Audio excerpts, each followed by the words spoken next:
Hello everyone, সবাইকে জানাই good morning. সকালবেলা শাপলা ফুলের বড়া করব।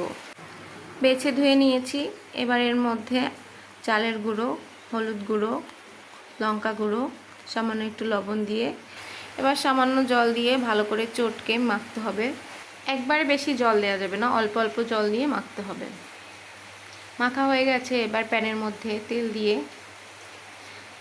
তার মধ্যে এভাবে বড়ার মতো করে মানে একটু পাতলা করে দিয়ে দেব।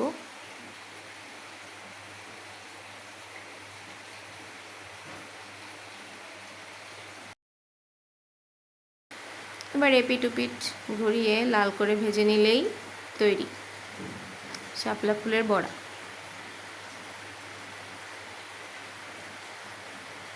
দেখতেও সুন্দর, খেতেও ভালো, খুব চটজলদি হয়ে যায়। সকালবেলা গরম গরম ভাতের সঙ্গে কাঁচা লঙ্কা আর বড়া, আর কিছুই লাগবে না।